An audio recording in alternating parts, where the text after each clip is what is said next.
A history of warfare. When did you start working on this book? Oh, 40 years ago. When did you first get interested in warfare? I couldn't help being interested right here 50 years ago when I was 10 years old. The place was alive with the apparatus of war. We were all interested if you were 10 years old. The streets were crammed with mainly American soldiers. Soldiers anyhow, but mainly American soldiers. American equipment, American aeroplanes. I've had quite a lot of British aeroplanes too, but Taunton, where we are now, was almost an American town in April, May, and the beginning of June 1944. They were waiting to go to D-Day, and this was one of the main American concentration areas. What do you remember from those days? Jeeps. Jeeps are the thing I remember most, because nobody in England had ever seen anything like a Jeep, and if you were 10 years old, it made an even stronger impression. Every 10-year-old English boy wanted to have a drive in a Jeep, and I did get a drive in a Jeep too, which was a tremendous excitement. But I suppose it's very difficult not to impose, particularly if you're a historian, not to impose your subsequent memories on what you actually do remember. But the Americans were different.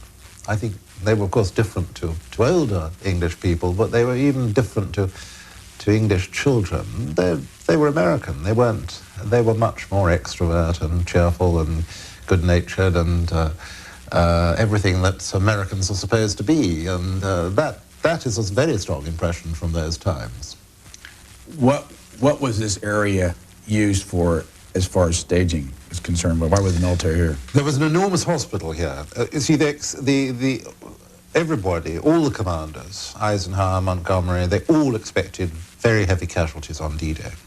They thought there would be tens of thousands of wounded on the beaches and that they'd have to be treated back here in Britain. So the Americans, because this was an American area, they built an enormous hospital here. And it still exists, and it is Taunton's main hospital. It shows what American prefabrication of 50 years ago could do. And it was a supply area, and there were airfields, there were glider airfields for taking the glider-borne infantry to the whereabouts of Saint-Mary-Église, where the 82nd and 101 Airborne Divisions were going. And I think there was just everything, really. I would have to reconstruct some sort of map, which probably would be difficult to find nowadays, but to a child's eye, there was everything. How many books have you written? Counting slighter works, about 20, I suppose. Which one's done the best? Face of Battle, which I published in 1976, in a curious way. It's always called a classic, so I suppose it is a classic. What I put... It was not a difficult book to write. I knew exactly what I was going to say before I began. It just came out. It was not a difficult book to write in the way that this was, because I was trying to put so much that I know into such a small space in a history of warfare. Your books do better in Great Britain or in the United States? The United States, without any question. Except, curiously, for this one. This one's been enormously successful in Britain and has won a major literary prize. But I have a great American readership. It's not the only reason I love the United States, but it's one of the reasons. Why do you think you appeal to Americans? I don't know. I went to America when I was very young, and I've been there many, many times in my life, and I think I've got a feel for America. It's certainly a country that I'm deeply devoted to, tremendously interested in. That's not really an answer to the question. I think Americans like the practical, they like the human, and I like both those things myself, and I try and put them into my books. I like to try and pick problems to pieces in a practical way, and also pick them to pieces in a human way. And I think that perhaps, it's not a deliberate formula, but it may be a formula that appeals to American readers. You can't pick up many of your books without learning that you write that you have a limp. Yes, I do. Well, it's getting worse. What's it from? It's from orthopedic tuberculosis, which is thank goodness, is a banished disease now. Nobody gets it, but it was very common when I was young. It attacks the bone joints, and it leaves you damaged in some way or other. When did you contract the disease? 13, just the end of the war. And just before they invented the drugs which cure the disease, about 2 years before, the doctors look at me and they say, "You were unlucky, weren't you?" And I say, "Yes, another 2 years and I would have been cured." What impact has it had on your life? I'm beginning to regret it now because I am getting rather lame in my, I'm going to be 60 this year. And the last year it's been a nuisance. It hasn't been a nuisance the rest of the time. It hasn't scarcely affected my life at all.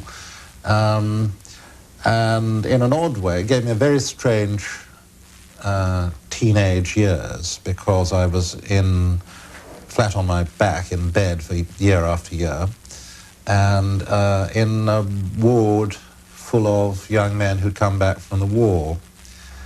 I don't regret that in an odd way. I didn't get a proper education, but I did get a strange sort of view on life. And I think it's commonly said that people who've been ill in childhood and who've had an upset education never really regret that they do, unless they were absolutely deprived. Of course, I wasn't deprived, but it's. I think it's a spur to not that one should claim originality, but I think it means that you don't look at the world in the way that other people do, and perhaps if you're inclined to be a writer, that's a help. Why do you mention it in your books? Sorry? Why do you mention the limp in the book? Because I'm a military historian and I've never been to war, and there must be some explanation for that. I've never been in the army, I've never worn uniform, I've never been in the Navy or the Air Force, so I have to have a reason. I have a very good reason, which is that the medical officer at the Army recruiting center took one look at me and signed me off. I mean, I'm completely unfit for military service. When did you know then that you wanted to write about war? I don't know. I think that it was this wartime thing of being here just before D-Day and seeing these extraordinary things happening. I was all... Why are people interested in history? Some little boys are interested in history, some aren't. I'd always been interested from 5 or 6. I can remember liking sort of child's history books more than the other sort of child's book. Your parents talk history? My father was very interested indeed, and had been a soldier in the First World War, and that was an influence. But besides that, I can't really explain. You have to choose a subject eventually if you go to university, which I did, and I chose history. It was what I was interested in. And then you had to choose a special subject, a major, I suppose, and I chose military history because that seemed the most interesting thing on offer, and then I got stuck in a groove. Where'd you go to school? Oxford. What school? Which college? Balliol. Now, is there something special about Balliol that deals with history? It's got some very distinguished historians, and it's also got a very strong pacifist tradition and anti-war tradition too. So that made me a bit of an oddity. Are you a pacifist? 95%. What's the 5? There are certain wicked people in the world that you can't deal with except by force. The most wicked in your lifetime? Hitler, without doubt. I think Hitler was seriously, seriously wicked. Not mad, twisted. A lot of the Bolsheviks were simply dreadful too. Mao Zedong was terrible. The great men of power who seek to change the nations they belong to usually are pretty terrible people. That 5% then allows what? It allows the use of extreme force in a measured way, if possible in a measured way, in order to curtail or extinguish the activities of these wicked men we're talking about. You have a couple of figures in your book, A History of Warfare. By the way, just a quick question. Why didn't you call it The History of Warfare? I don't think there is the history. I think there can only be histories, each one of which ought to be called a history, because ultimately it's a personal view. You pointed out early in the book that some 20 million people had died in the First World War and another 50 million in the Second World War. How? Well, of course, in the First World War, they were mainly killed by direct military action. There wasn't much collateral death, as it's come to be called, i.e. Bombing or civilian deaths as a byproduct of fighting. On the whole, it was people in uniform who got killed. Probably 10 million uniformed. It's a bit difficult to get it quite right. The others were the victims of hardship, privation, starvation, disease.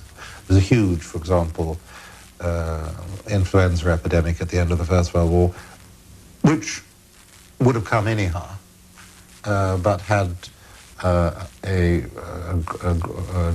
greater effect because there was such malnutrition, particularly in Central Europe. But Second World War? Well, I'm afraid in the Second World War there are an awful lot of collateral deaths, i.e., 2 million Germans killed by bombing. Probably 1 million Japanese killed by, but civilians we're talking about, civilians killed by bombing. Civilians find themselves in the direct line of fire for the first time in the warfare of civilized nations, really. And then there was a lot of, again, a lot of death through privation, malnutrition, and war-related disease, but also, of course, a lot of atrocity. Of course, there was the deliberate genocide of the Hitler genocide policy against the Jews, against various other nationalities, minorities who were on his blacklist.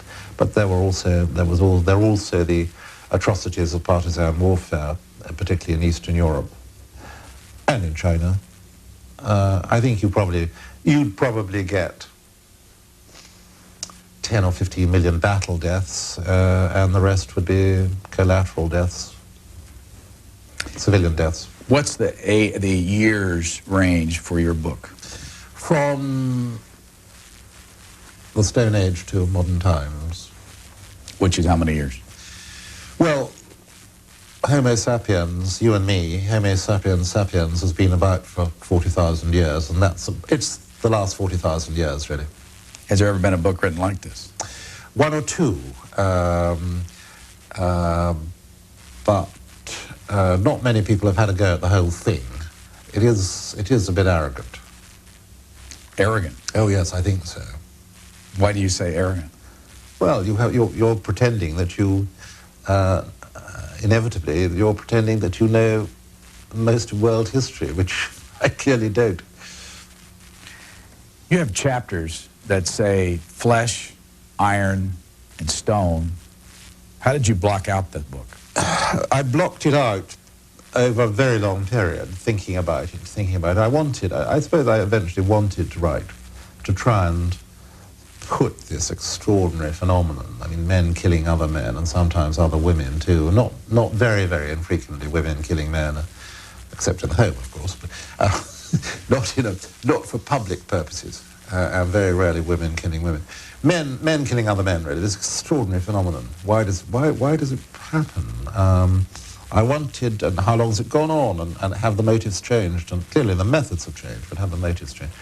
I think I wanted to do that. I think I wanted to do it before I knew I wanted to do it, but eventually I knew I wanted to do it, and that meant beginning right at the beginning, and it also meant having some means of organizing it. And if you can't do it chronologically, if you start at the beginning and go on to the end, century by century, the book could be that thick. You had to have some way of chopping it down. And so I, in the end, hit on the idea of what was the dominant technology, really. It's not a technology book, but I really, in the end, that I thought that was the only way of simplifying, organizing it. So, stone weapons. And then there's this long period when iron weapons have appeared, but the real instrument of war is the horse, from about 1000 BC to 1000 AD, a bit longer maybe. There were about 2000 years when the horse peoples were the great warriors of the world and dominated every bit of the world where you could keep large horse herds. Luckily you can't in Western Europe, but elsewhere they dominated. Where do you find, if there is such a place, the bulk of the background material needed to write a book like this? Well, for years I taught at Sandhurst, which is Britain's West Point,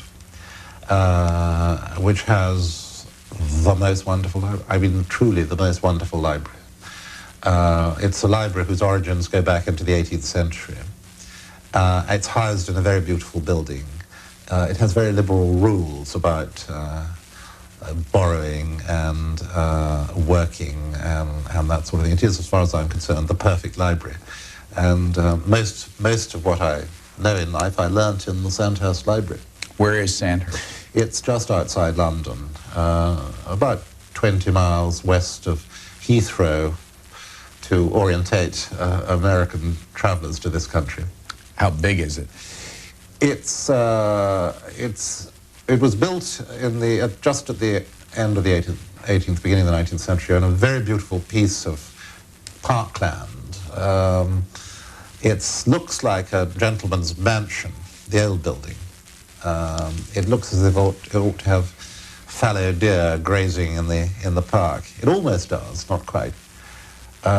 It's about a quarter the size of West Point. It has less than 1,000 cadets, whereas, of course, West Point now has over 4,000 cadets. It is not as... the West Point has simply enormous training area in which it sits. Sandhurst has gradually lost that as London has crept out towards it. But it remains, curiously, a tranquil oasis in spreading suburbia. How long did you teach there? 25 years. Far too long. Nobody should teach anywhere for 25 years. But what did you teach? Military history, exclusively. Again, nobody should teach military history for 25 years. I did. Why did you do it? I was interested. I loved the place. I liked the people. It's one of the most beautiful places I've ever seen on Earth, curiously. It has got a strange theatrical quality to it. My children were very happy there. Eventually, we graduated, as people do, from very humble married quarters. We went up the scale. Eventually, we lived in a very nice house. The children, we had 4 children who grew up there, and I think they loved the surroundings. My wife didn't, but she gave in because the children liked it and I liked it, and so I stayed. But I kept on saying to myself as time went on, I must not stay here forever. Otherwise, I shall become a vegetable, and I think I nearly did. When did you leave? In 1986. Then what? Well, a friend of mine, a fellow military historian, although he was also an extremely successful and well-known journalist called Max Hastings, telephoned me one day to say that he'd been offered the editorship of the Daily Telegraph, and did I think he should take it? So I said, well, Max, you don't really think you need to ask me that question. Anyhow, a conversation developed, in the course of which he said, if you'd like to be the defense editor, when I go to be editor, why don't you come? So I said, yes.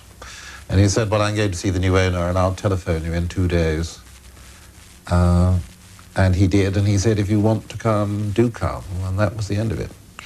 You're sitting in a room that's a couple hours from London. Do you operate from here as the Daily Telegraph defense correspondent? I go to London about 2 or 3 days a week. And but now, of course, we're also electronic, that you can sit in your house in the West Country and type into the paper or fax into the paper. It's scarcely an impediment at all now. This book, A History of Warfare, is targeted to what audience? Who do you envision buying this book?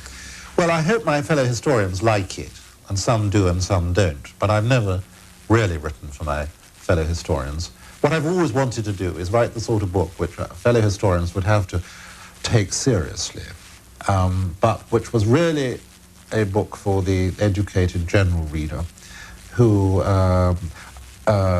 would like to be informed, to have his view of the world enlarged about a particular subject. And I think this is the highest of all historical callings.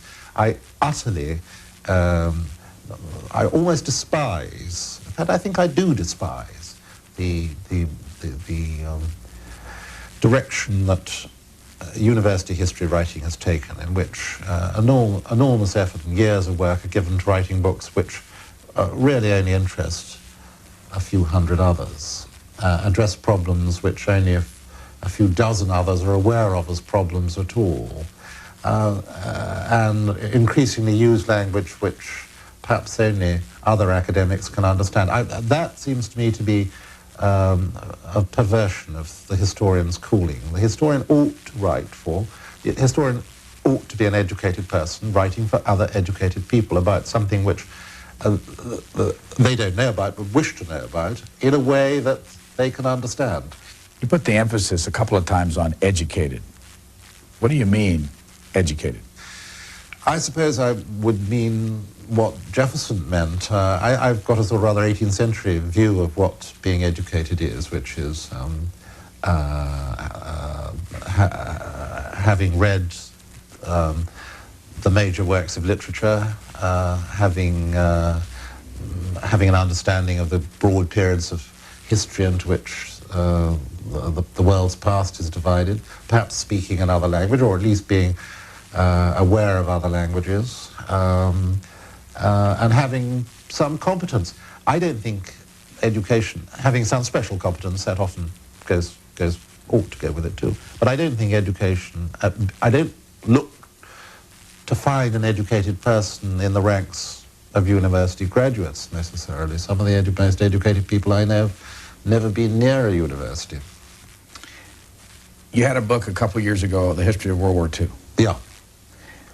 Was that a different audience you were writing for then than this one? Not for me. In fact, my publishers then rather marketed it as such. I won't complain because it sold in enormous numbers. But I did think it was aimed at perhaps a slightly, I don't say narrower market, but no, what I think is this. When I saw what the book looked like, it didn't seem to be the sort of manuscript I'd written. It looked a more popular book than I'd intended it to be. Clausewitz. The name is almost on every page in the book. How come? Well, I think perhaps I may have overdone that a bit. But this awful German who died in 1830, born 1780, he absolutely dominates the way his military history is written, and what's worse, state military policy is formed. He relentlessly argues that war is the military the famous phrase is war is the extension of policy by other means. That war is a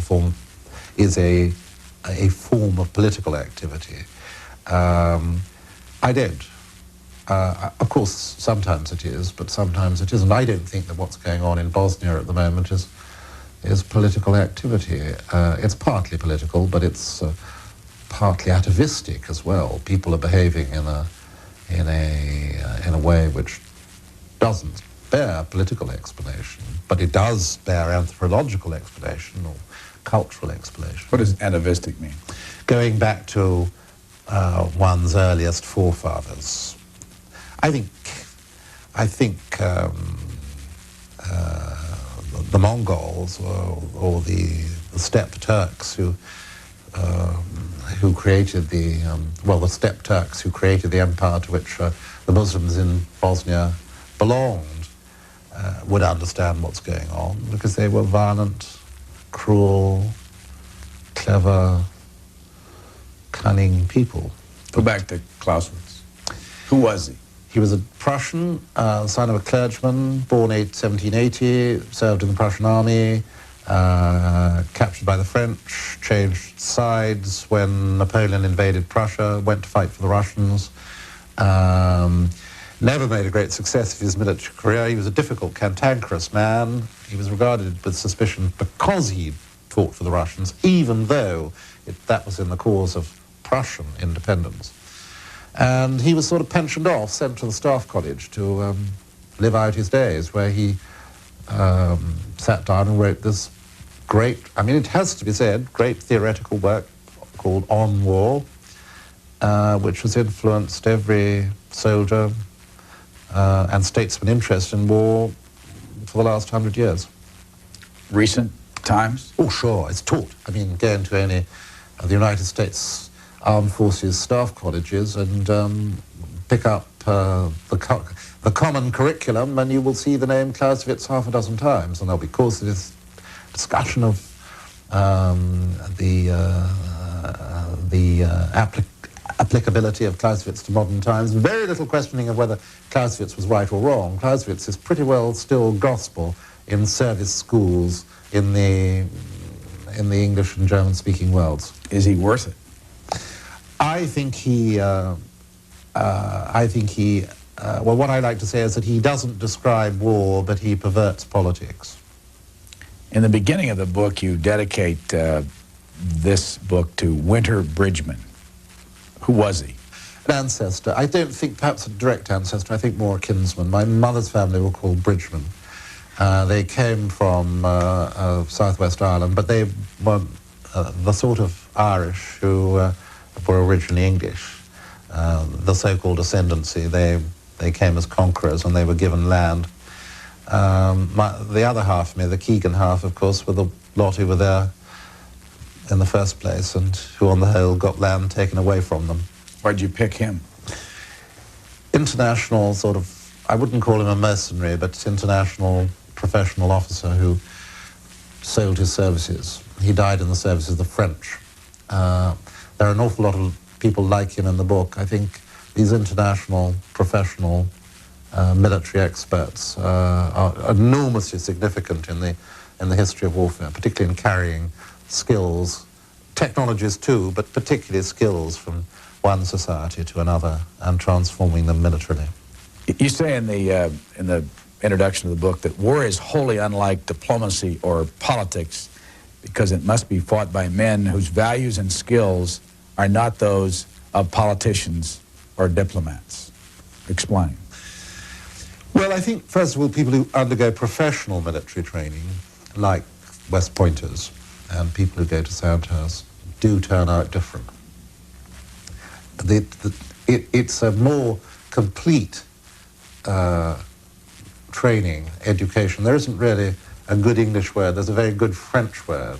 The French say formation. I think that people who go to West Point or Sandhurst literally are formed and transformed, and they become different from others. They have automatic reactions of duty and meeting standards, which the rest of us don't. That's one thing. The other thing is, I think that inside this group there is, and you don't necessarily find them inside the professional military group, you can find them outside too, but inside this professional military group you do find people who just, you cannot imagine in any other setting. They just seem to be warriors, and they seem to be recognized by the others as natural warriors. It's a bit like saying, asking how to identify them is a bit like asking how to identify supremely handsome or beautiful human beings. You can't, but when you see them, you know them. They're there. I think if you could observe them in action, you would understand and be able to describe, but because of the secret nature of warfare, you can't. But they are like those sportsmen who can't be anything but sportsmen, and who you can identify because you can see them running faster than anybody else, or playing games better than anybody else. You, right below that, say, war is wholly unlike diplomacy or politics because it must be fought by men whose values and skills are not those of politicians or diplomats. No. What's the difference between the values of politicians, diplomats, and soldiers? Oh, it's a necessary quality of a diplomat or a politician that he will compromise, and indeed we on the whole don't want to be led by uncompromising politicians or diplomats. They'd get you into the most terrible trouble. On the other hand, soldiers among themselves, when committed to a task, can't compromise because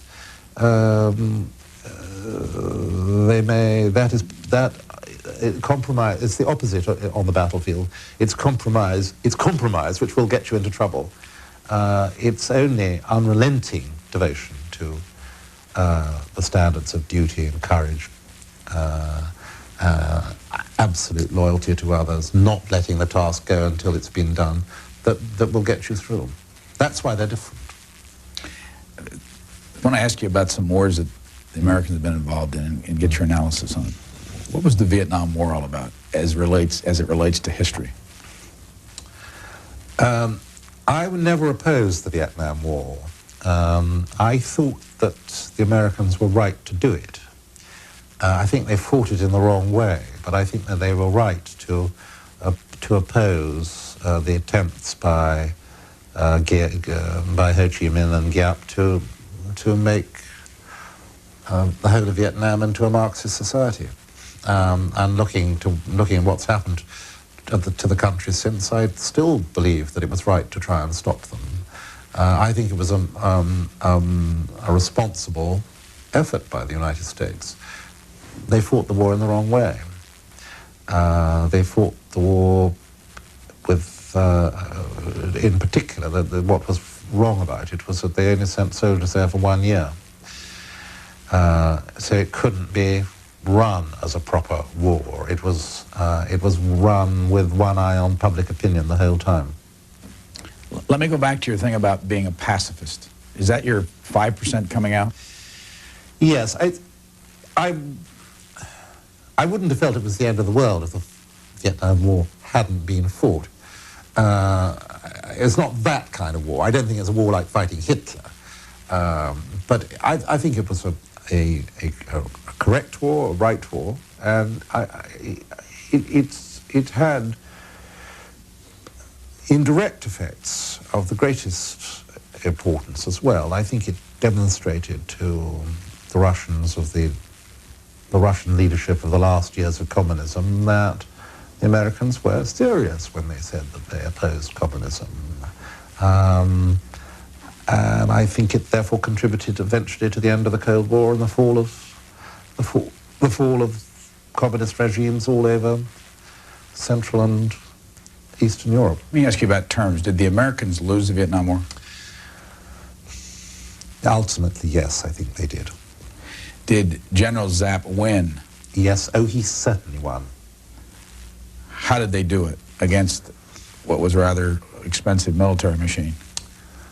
They did it because they did not send young men to war for 1 year. They sent them south, 50,000 I think it was every year they sent fresh. I may have got that figure wrong, it may have been 250,000. Every year they could send out of their young manhood, they could send that number south, and they didn't come back until the war was over. They either got killed or they went on. It was an extraordinary effort of national determination. It was really national determination against only semi-national determination. Why was General Zapp successful with the French? Same thing. Although he was up, curiously, in some ways against a more purposeful army, because the French did not go for 1 year. They went for long tours. But in the end, of course, they were outnumbered. The French they couldn't send conscripts to Vietnam. They could only send regular soldiers and mercenaries from Africa and mainly Africa. You talk a lot about Mao Zedong in the book, but don't mention, you do mention him, don't mention a lot about Ho Chi Minh. Well, how does he fit in world history? I didn't mention Ho Chi Minh and Yap because they are so much the pupils of Mao Zedong, and I felt if one had said what Mao Zedong's particular methods were, you didn't need more examples. Mao Zedong had this extraordinary idea of politicizing and militarizing very ordinary, humble people who stood on the margins of Chinese society, and of attacking the centers of Chinese power from far away, by indirect means. Whether the thing would have worked if the Japanese hadn't knocked the stuffing out of Chiang Kai-shek and the Chinese National Army before Mao Zedong got going in 1946, I don't know. I suspect that Mao owes a great deal of his success to the Japanese.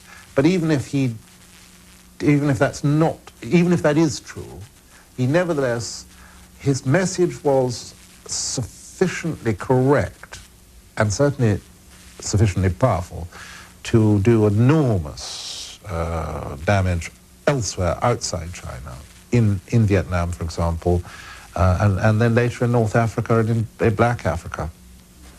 Going back to Clausewitz, if you would have found Hitler in his den reading about war, would he have read Clausewitz?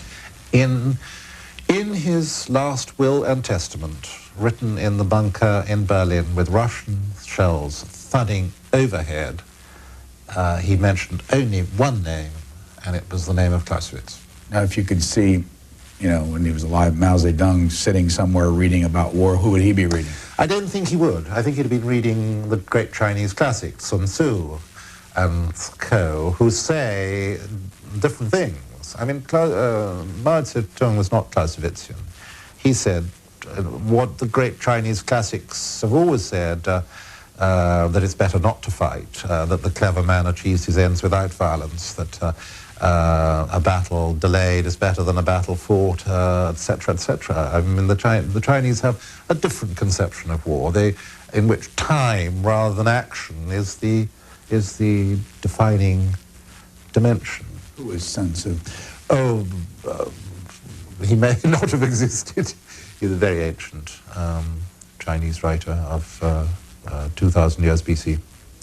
But he's the first to have codified this Chinese attitude towards war, which is immensely formidable if it's opposed by Western methods, which are always looking for decisions, results. Thinks time is precious. Now, if we could find you in your den, in your happiest of moods, reading, what would you be reading? Oh, not military history. I only do that for work. I would be reading my favorite English authors and American authors. Who are they? Depends where I am. When I was at Princeton as a fellow in 1984 by myself, my wife and children were home in England, and I became afflicted by cultural homesickness, and I read the whole of Jane Austen in about 2 or 3 weeks again. But I wouldn't say I read Jane Austen in England, curiously, because I live in such Jane Austen surroundings I don't need to. Trollope, particularly Anthony Trollope, particularly the church novels rather than the political novels. Kipling, to whom I'm absolutely devoted. I think he's one of the supreme geniuses of English literature. For pure relaxation, when just to sort of a sort of treat I look forward to, which will make me feel better in life. John Buchan. Americans.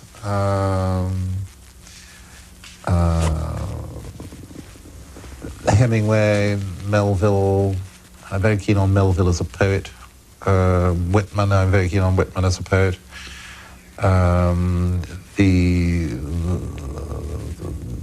The novelists of the 30s, like Steinbeck. There's a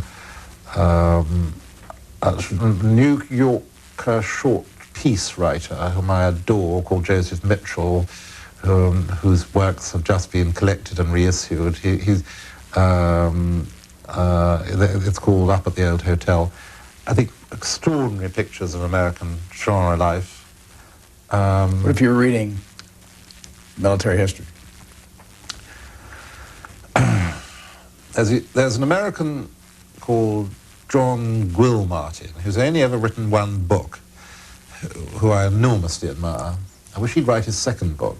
His first book is one of the greatest influences on me that there's ever been. It's called Gunpowder and Galleys, and it's about Mediterranean naval warfare in the 16th century. Absolutely astonishing book. What about Clausewitz, Sun Tzu, Karl Marx? Just read them because I have to. That's work.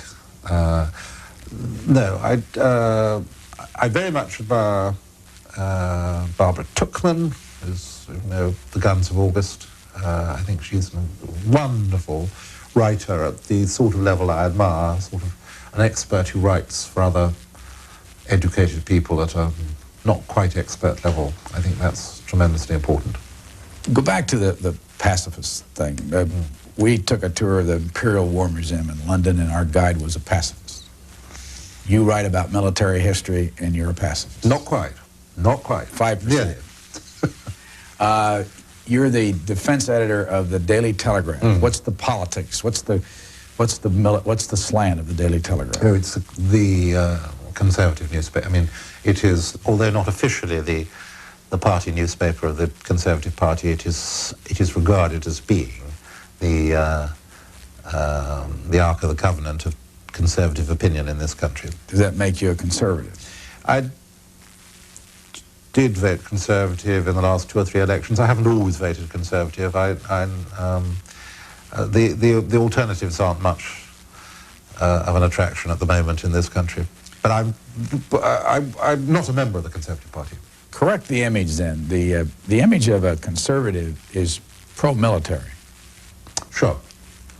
Does that make them, I mean, would American conservatives, yes, hearing you say, how could he be a pacifist almost and be a conservative at the same time? No difficulty at all. I think that even a pacifist, I think, should admire the military virtues, should admire, and indeed the best pacifists have those virtues themselves. Self-abnegation and willingness, if necessary, to sacrifice their lives for what they believe. I mean, that is the ultimate military virtue, that I will lay down my life if called upon to do so. It's a duty, it's not obligation. That's ultimately what makes, when I say soldiers are different, that's what ultimately makes soldiers different. That I won't choose whether I will or not lay down my life. I have already promised that I will. It is forsworn, it is given away. I would say a soldier has mortgaged his life. He said, here is my life. And I can only have it back again when the end of my service comes and I salute for the last time and take my pension. I think a pacifist is the same, except perhaps his willingness to sacrifice his life never goes. This is your 20th book, you say. Where do you put it on the list of your personal favorites? I enjoyed writing it enormously, more than anything I've ever written. When I wrote The Face of Battle, I knew what, for the only time in my life, I knew what Kipling meant when he said that a sort of daimon, a sort of spirit descends, and the book, your hand moves in an unconscious way. I didn't feel that with this. It was an effort, but I still enjoyed writing it very much indeed. How do you write? Now, increasingly by pen. I've got every sort of writing instrument known to man, from a word processor to a fountain pen, and a marvelously unreliable 40-year-old portable typewriter, which I do like writing on.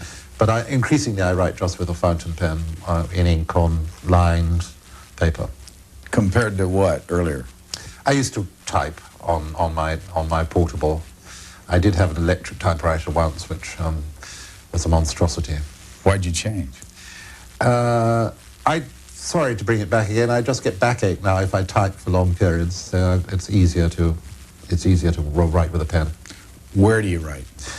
In the room at the head of the stairs on the second floor of my house in the country, looking out over a very beautiful garden my wife's created towards the edge of the chalk plains of Salisbury Plain at an Iron Age fort which was dug by the Celtic people of Britain in perhaps the century before Caesar conquered the island. Oh, he didn't conquer, before Augustus conquered the islands in 43 AD. Does it make a difference to you where you are? Yes, I'm very conscious of that. In front of the house, just a few hundred yards away, runs a primitive trackway called the Hard Way, which Alfred the Great brought his army up from Somerset to fight the Danes at Ethandune in the 9th century. That means a great deal to me. When do you write? All day, 10 o'clock in the morning till 7:30 at night with a short break for lunch. My wife is a writer too, so she doesn't object too much. Objects a bit. What does she write? She writes civilized books, biographies of, she's wrote a biography of the wife of the composer Gustav Mahler, who was a very extraordinary woman in her own right. What's her name, by the way? Alma Mahler. My wife is Suzanne Keegan. And published in the States? Yes. Her life of Alma Mahler was a great success. And she's now writing the life of the painter Oskar Kokoschka, who was one of Alma Mahler's many lovers. Where did you two meet? In the house of a friend when she was 22 and I was 24. What was the attraction? She's very, very beautiful. What about the writing skills? That's a complete surprise to me, and to her, I think. She just started to do it one day and hasn't stopped. Do you ever write together? That's good. She has a room. We have a long, long, thin house, and she has a room at one end, and I have a room at the other end. Children? 4 children, of whom I regret to say all are more or less in our sort of trade. My elder daughter was a journalist for the Condé Nast organization, married an American. My elder son is a publisher for Simon & Schuster. My younger son, who is a twin, is a journalist, and his twin sister is an actress. So I'm afraid that we're all in the words business. And what is your future publishing plans? In other words, are you with Knopf on a contract basis? I hope so. I don't, in fact, have a contract. This was not a 2-book contract, but I think there's no doubt I will publish for them the next time round. I think they'd have something to say to me if I didn't. I intend to write. The author, who we all know as John le Carré, is a friend of mine, and he said after reading that, there's nothing in it about intelligence, military intelligence, that is. And that's planted a seed. I've seen this books, I'm not sure you want to hear this, there are stacks of these books in stores in the United States, assuming that a lot of them have been sold before I got there. This seems to have been marketed a lot, at least around the Washington area. How's it selling? Oh, very well, I think, I hope. What does that mean to you? How many does it have to sell for you to say that was a good one? Well, the Second World War sold in the United States in hardback about between 80 and 90,000, and that for a history book is very, very good indeed. If that does as well, I shall be very pleased. Could you make a living just writing books? Oh, I do. But you mentioned that you were at the Daily Telegraph. Is that just I only do that because I would go mad if I sat at home in the country and wrote books, or my wife would kill me. I mean, I work for the Daily Telegraph because I find it extremely interesting to do so, but I am a professional book writer. You tell us in the conclusion of your book that the future, when it comes to warfare, is brighter. Can you explain that? And I may be misquoting you, but I did. But I wrote that 2 years ago.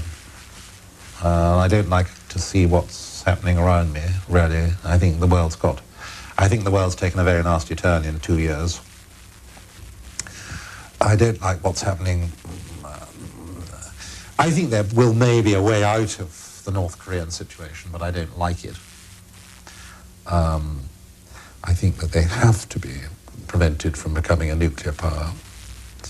That's the most pressing of all problems at the moment. The situation on the fringe of the old Christian and Muslim lands running from Bosnia into the Caucasus is extremely unpleasant, and I don't think we've seen even the middle of it yet. Certainly not the end. I think that Black Africa is extremely terrifying for Black Africa. I don't think it will affect the rest of the world, unfortunately. I mean, I think that's part of the tragedy, that Black Africa can become a maelstrom of warring tribes without the outside world needing to feeling the need to do anything about it. Except, of course, for the arms salesman to sell arms into the situation. Those are the three great areas of unpleasantness that I identify, and which I think have all got worse since I finished rather optimistically 2 years ago. What caused you to finish optimistically in the first place? Well, I finished writing that book in 1992. Is that right? 1, 2, 3, 2. And we were still very much celebrating the end of the Cold War. The civil war in Bosnia had not broken out. There was nothing like the trouble that there was in South Africa. We'd had a very successful conclusion to the Gulf War, which looked as if the UN was, although not strictly a Gulf War, although the Gulf War was not strictly a UN war, it was fought nevertheless with UN approval.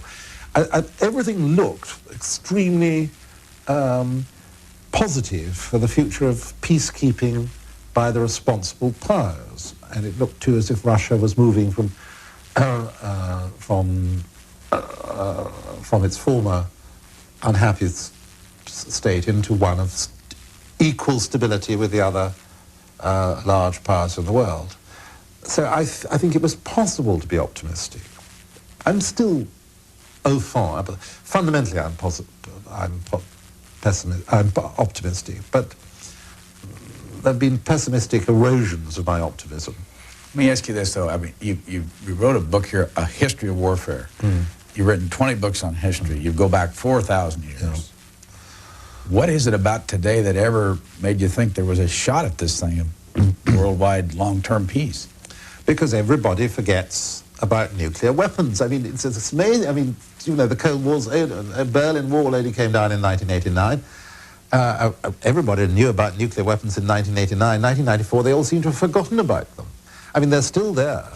They still threaten anybody who tries to fight a really big, serious war with nuclear retaliation. That's the fundamental basis for either genuine optimism or else hopeless pessimism. Well, I'm not prepared to be hopelessly pessimistic. I don't think man's that stupid. I don't think, well, even, I can't see any, I can't visualize the situation in which we nuke ourselves into extinction. I think we'd find some way of not doing that. And that being the case, nuclear weapons must be seen as a means of stopping big wars, and that is a great relief to mankind.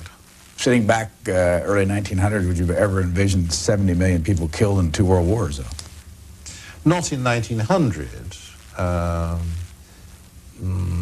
I think in between the wars, the 20s and 30s, you hung on to hope for the world with very, very sort of fragile fingernails.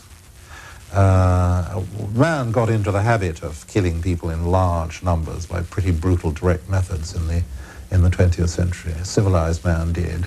And nuclear weapons said, right, you go on like this, look what's going to happen.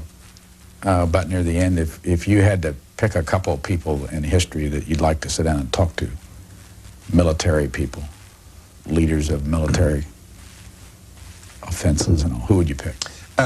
Wellington, the first Duke, the great Duke, because although an amazingly successful soldier, never really defeated. He had an extremely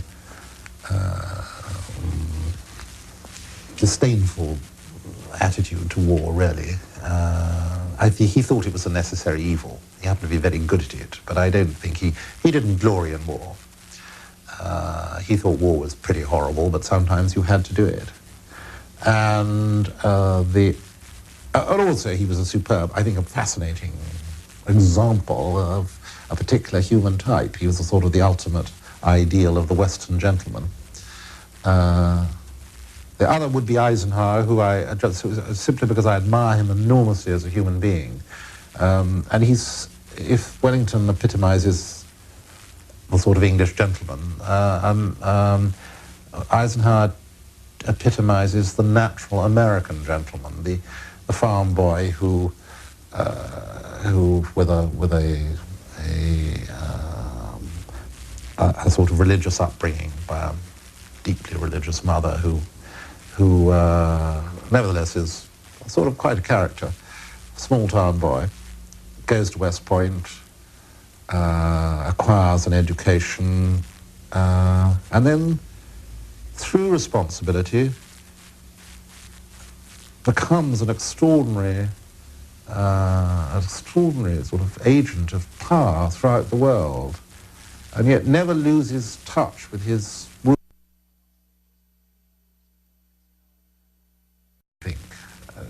deeply good man. And good men who exercise power are really the most fascinating of all people.